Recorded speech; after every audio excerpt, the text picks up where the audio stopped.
আচ্ছা, আমরা সর্বসম্মতক্রমে সিদ্ধান্তে পৌঁছালাম শেখ হাসিনা স্বৈরাচার, শেখ হাসিনা ফেসিবাদ, তার দোসর। এক শেখ হাসিনা গণভবন এবং প্রধানমন্ত্রী কার্যালয় থেকে, একজন শেখ হাসিনা স্বৈরাচার এবং স্বৈরাচারের দোসর। এখন কতজন জেলায়, উপজেলায়, ইউনিয়নে কত শেখ হাসিনা এখন আছে? শেখ হাসিনা কিভাবে স্বৈরাচার? শেখ হাসিনা বিএনপিকে ছাড়া ভোট করে ফেলতো, তাহলে এখন কি? এখন যারা আছে তারা আওয়ামী লীগকে ছাড়া ভোট করে ফেলবে। আচ্ছা, শেখ হাসিনা স্বৈরাচার, শেখ হাসিনা ছাত্র মেরে ফেলতো, এবার ছাত্র মারে না, এবার বিভিন্ন জেলায় জেলায় ছাত্রলীগ মেরে ফেলে। ভীষণ স্বৈরাচার। শেখ হাসিনা কি করতো? শেখ হাসিনার সময় মা বোনের ইজ্জতের কোনো মূল্য ছিল না, ধর্ষণ করতো ছাত্রলীগ, যুবলীগ। এবার কি হলো? এবার ছাত্র দল, শ্রমিক দল, তাদের নেতারা নাকি ধর্ষণ করেন, এবং কেমন ভাবে করেন? আগে যেরকম ভাবে করতেন শেখ হাসিনার লোকজন তেমন ভাবে করেন না। তারা মোটামুটি ভিডিও চালু রেখে তারপরে তারা স্বামীকে পিটিয়ে সাইজ করে, যে ভিডিও দেখা সম্ভব না, তার সামনে স্ত্রীকে ধর্ষণ করেন। শেখ হাসিনা স্বৈরাচার, ভীষণ বড় স্বৈরাচার। কেমন স্বৈরাচার? শেখ হাসিনার সময় ব্যাংক সব লুট হয়ে যেত, ব্যাংকের টাকা পয়সা সব চলে গেছে, তার লুটেরা লোকজন ছিল, এরা দেশটাকে লাটে তুলেছে। এসালম গ্রুপ, সামিট গ্রুপ, এইসব গ্রুপ জেগে উঠেছে। আচ্ছা, এবার কি হচ্ছে? বিএনপি বলে 90,000 কোটি টাকা, মির্জা আব্বাস, সেটা না হয় আমরা বাদই দিলাম।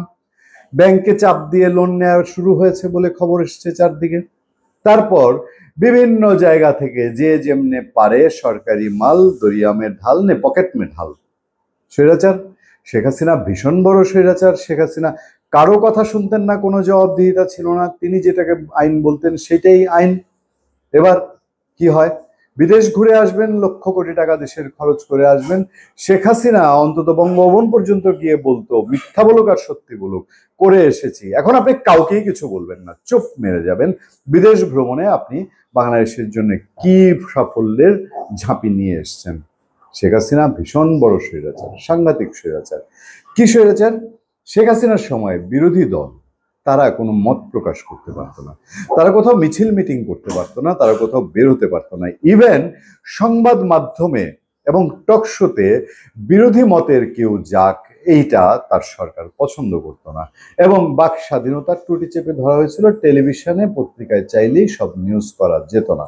ভীষণ স্বৈরাচার। এখন কি হচ্ছে? এখন এই ভীষণ স্বৈরাচারের চেয়েও একটা সাংঘাতিক ব্যাপার শোনা যায়। আসিফ মাহমুদের পিস্তলের পার্স ম্যাগাজিন যেটা পাওয়া গেছিল এয়ারপোর্টে, সেই খবরও নাকি নাই হয়ে গেছিল প্রকাশের 5 মিনিটের মধ্যে, যদিও তারা এটা অস্বীকার করেন। এবং সংবাদপত্রে, সংবাদ মাধ্যমে শেখ হাসিনার দালাল বাহিনী যেভাবে ছিল, এবার বলা হয় যে 91 শ্রেণী তৈরি হয়েছে। শেখ হাসিনা ভীষণ স্বৈরাচার, ফেসিবাদ হয়ে উঠেছিলেন ধীরে ধীরে ধীরে ধীরে 17 বছর দীর্ঘ তপস্যার মাধ্যমে। এবার আনু মোহাম্মদ স্যার, বাংলাদেশে অনেক নাম করা মানুষ, তিনি বলেন তিনি নাকি ফেসিবাদের লক্ষণ এই 10 মাসেই দেখতে পাচ্ছেন। ভীষণ স্বৈরাচার শেখ হাসিনা। এই শেখ হাসিনার সময় আইন শৃঙ্খলা এতই অবনতি হয়েছিল যে আপনি ঢাকা শহরে বা বিভিন্ন জায়গায় ছাত্রলীগ, যুবলীগ, যুবদল, এদের জন্য আপনার খুব ইচ্ছামাফিক বাড়িঘর নির্মাণ করা খুব কষ্টের ছিল, তাও করতে পারতেন হয়তো। এবার সেই ভীষণ স্বৈরাচারের শেখ হাসিনার পরিবর্তে যারা আছেন তাদের সময় আইন শৃঙ্খলা কি অবস্থা? বিভিন্ন স্ট্যাটিস্টিক্স বলে গত 6 মাসে 550 ধর্ষণের ঘটনা ঘটেছে। খুন খারাপির কথা যদি বাদও দেই, তারপরও আইন সালিশ কেন্দ্রের হিসাব অনুযায়ী 100 মানুষ শুধু মবের শিকার হয়ে নিহত হয়েছে। শেখ হাসিনা ভীষণ স্বৈরাচার। আমার খুব মনে আছে, পদ্মা সেতুর নাটবল্টু স্ক্রু খোলা ওই ছেলেটা, খোলা নাটবল্টু হাতিয়ে তাকে জেল জুলুমের মধ্যে ফেলা হয়েছিল। ছাত্রলীগ গিয়ে তার বাড়িঘর পুড়িয়ে দিয়েছিল তার এলাকায়। ভীষণ স্বৈরাচার। এখন ছাত্রলীগ, ছাত্রদল, যুবদল এরকম ব্যানার লাগে না, ব্যানার একটা লাগে, সেই ব্যানারটা হলো তৌহিদি জনতা অথবা ছাত্র জনতা নাম দিয়ে আপনি ইচ্ছা হলে বঙ্গভবনে এইটা তুলে ফেলতে পারেন, যদি এরকম একটা টেন্ডেন্সি কাজ করে। লক্ষণ সেরকম ছিল, হয়নি যদিও। ভীষণ স্বৈরাচার। সেজন্য বলি, গণভবন এবং প্রধানমন্ত্রীর কার্যালয়ে এক শেখ হাসিনা ছিল, একজন শেখ হাসিনা স্বৈরাচার। আর এখন বাংলাদেশের মাঠে ঘাটে, পাড়ায়, মহল্লায়, ইউনিয়নে, গলিতে গ্রামে ঘরে কতজন সেই পরিমাণ, যারা কখনো তৌহিদি, যারা কখনো ছাত্র জনতা, তারা কখনো সমন্বয়ক। আমি এনসিপি না হয় নাই বলি। ভালো থাকবেন, সুস্থ থাকবেন। আপনাদের সাথে আমি আতিক রহমান, পূর্ণিয়া।